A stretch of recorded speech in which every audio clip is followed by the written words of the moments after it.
आज पूरे देश में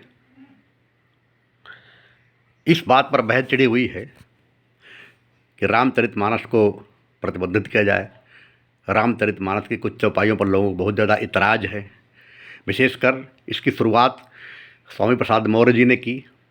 उन्होंने ढोल गमार शूद्र पसनारी पर आपत्ति जताई और इसका समर्थन अखिलेश यादव ने किया। आज पूरे देश में इस पर बहस छिड़ी हुई है।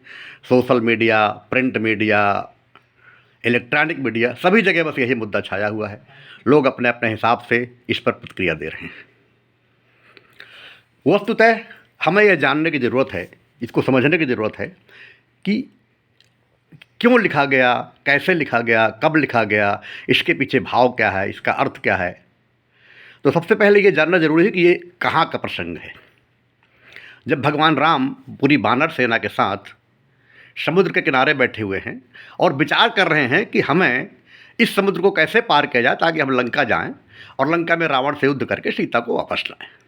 इस विचार विमर्श के दौरान किसी ने कहा कि समुद्र से ही इसका मार्ग पूछा जाए।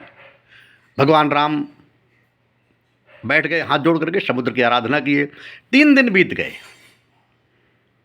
विनय न माना जड़ जल गए 3 दिन वो बीत, बोले राम सकोप तब भय बिन होए न प्रीत। जब 3 दिन में भी समुद्र की तरफ से कोई जवाब नहीं मिला तो भगवान राम क्रोधित हो गए और उन्होंने लक्ष्मण जी से कहा कि लक्ष्मण बाण सरासन आनु, सोखों बारिद बिशिक कृषाणु। हे लक्ष्मण, मेरा धनुष बाण लाइए, मैं धनुष बाण से इस समुद्र को सोख लेता हूँ। ऐसा करके भगवान राम ने धनुष का संधान किया, जिससे पूरे समुद्र में हलचल मच गई, त्राहि त्राहि मच गई। उसमें आग की लपटें उठने लगी, जिससे उसके जीव जंतु जो हैं सभी भयभीत हो गए। इस दुर्दशा को देख करके समुद्र जो है ब्राह्मण का रूप रख के आता है और भगवान के सामने गिड़गिड़ाने लगता है। तब वह कहता कि प्रभु भल दीन मोहि सिख दीनी, मर जादा पर तुम्हरी कीनी, गगर समीर अनल जल धरनी, इनके नाज सहजड़ करनी, ढोल गमार शूद्र पसुनारी, सकल ताड़ना के अधिकारी। कहने का मतलब समुद्र कह रहा है भगवान राम से, न तो इस चौपाई को भगवान राम ने कहा है, न इस चौपाई को तुलसीदास जी ने कहा है, और न ही इस चौपाई को सनातन संस्कृत कहती है। सनातन संस्कृत तो यह कहती है कि यत्र नारस्तु पूजन्ते रमन्ते तत्र देवता। जहाँ नारियों की पूजा होती है वहाँ देवताओं का वास होता है, यह सनातन संस्कृत कहती है। लेकिन कुछ लोग इस समुद्र के द्वारा कही गई बात को, वो भी ऐसी स्थिति में जब समुद्र चंगुल में फंसा भगवान राम के। आप कल्पना कीजिए कि आज अगर कोई एक पहलवान किसी दुबले पतले व्यक्ति को पकड़ लेता है और उस पर मारने के लिए तैयार हो जाता है, तो दुबला पतला आदमी क्या कहेगा अपने बचाव के लिए? वो गिड़गिड़ाएगा कि हे पहलवान जी, आप तो मेरे माई बाप हो, आप बहुत अच्छे हो, मैं नीच हूँ, मैं पापी हूँ, मैं अधम हूँ, मेरे जैसे कई लोग हैं सजा के लायक हैं, आप तो दयावान हैं।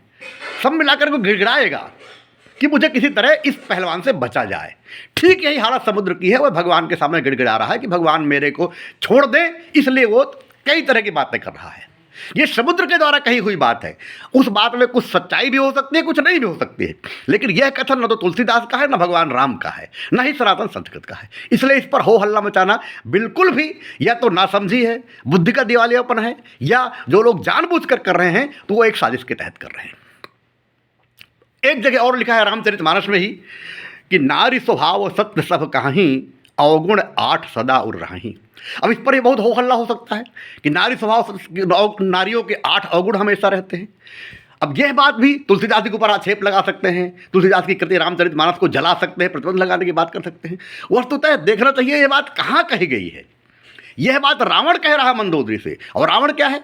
रावण खलनायक है। उस पूरी भूमिका में रावण खलनायक की भूमिका है। तो रावण की बातों को आप आदर्श मान लें, सनातन संस्कृत को मान लें, तुलसीदास जी को मान लें, तो ये तो आपके मानसिक दिवालियापन ही कहा जाएगा। इसी तरह एक जगह लिखा गया है, प्रात ले जो नाम हमारा, तेह दिन ताहि न मिले आहारा। ये हनुमान जी कह रहे हैं विभीषण से। अब अगर इसको आप ये कहें कि तुलसीदास जी हनुमान जी के लिए ऐसा लिख रहे हैं, तुलसीदास जी हनुमान जी विरोधी हैं, या तुलसीदास जी ने हनुमान जी की बेइज्जती कर दी और हनुमान भक्त तुलसीदास जी को आज गाली देने लगे, रामचरितमानस को आज जलाने लगे, तो कितनी बड़ी बेवकूफ़ी कही जाएगी। अरे तुलसीदास जैसा हनुमान भक्त तो कोई हुआ ही नहीं है।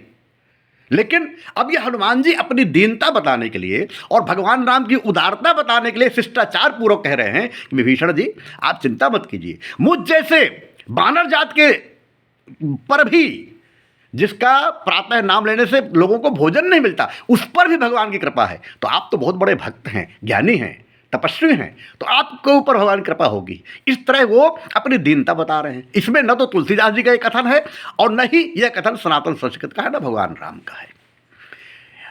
इसी तरह मान लीजिए आज अगर नरेंद्र मोदी जी के ऊपर कोई किताब लिखता है, कोई रचना करता है, तो उस रचना में यह बात लिखी जाएगी कि नरेंद्र मोदी जी अपने आप को चौकीदार कहते हैं। यह बात भी लिखी जाएगी कि राहुल गांधी नरेंद्र मोदी को चोर कहते हैं। ये दोनों बातें लिखी जाएगी। अब अगर नरेंद्र मोदी के भक्त या भारत के नागरिक उस किताब को प्रतिबंधित करने पर लग जाएं या उस लेखक को मारने पर उतार हो जाएं, लेखक को बराबर लगता है, कितनी बड़ी बुरी बात है। जबकि वस्तुतः न तो नरेंद्र मोदी जी चौकीदार हैं, न ही वो चोर हैं, वो भारत के प्रधानमंत्री हैं और प्रधानमंत्री के रूप में उनकी कथा लिखी जा रही है। लेकिन उस काल में जो भी प्रसंग आएंगे वो सब लिखे जाएंगे, लेकिन वो उनकी बातें होगी, वो न तो ग्रंथकार की बातें होगी, न ही उस ग्रंथकार के नायक की बात होगी। इसलिए किसी भी बात को प्रसंग के अनुसार से समझना चाहिए, हर बात का उल्टा मनमाना अर्थ नहीं लगाना चाहिए। और मैं तो अपील करता हूं सभी से कि जो लोग इस बात से संतुष्ट नहीं हैं वो लोग या तो अपना मानसिक इलाज करावें, और अगर ये जानबूझकर कर रहे हैं ऐसा तो उनके खिलाफ कठोर कार्रवाई की जानी चाहिए। वस्तुतः रामचरितमानस एक बहुत पवित्र ग्रंथ है, उसमें हर तरह की शिक्षाएँ हैं, मर्यादा है, लेकिन उसमें जो पात्र हैं अगर उन्होंने कोई ऐसी बात कह दी है जो उचित नहीं है तो उस पात्र की बात है, वो पात्र हमारा आदर्श नहीं है। हमारा आदर्श रामचरितमानस है, भगवान राम है, तुलसीदास जी हैं। इसलिए हर शब्द को, हर चौपाई को, हर दोहे को प्रसंग के हिसाब से लेना चाहिए, प्रसंग के हिसाब से उसका मूल्यांकन करना चाहिए, तभी आप न्याय कर पाएंगे। इसीलिए पुनः मैं एक बार आपसे कह रहा हूं कि इस तरह से अनर्गल मनमाना अर्थ लगा करके अनाप शनाप बकना, इतने पवित्र ग्रंथ को अपमानित करना, ये कतई उचित नहीं है। न तो ये भारतीय संस्कृति कहती है, न सनातन संस्कृति कहती है, न मानवता कहती है, ये सब मानवता के खिलाफ है। बोलिए श्री रामचंद्र की जय।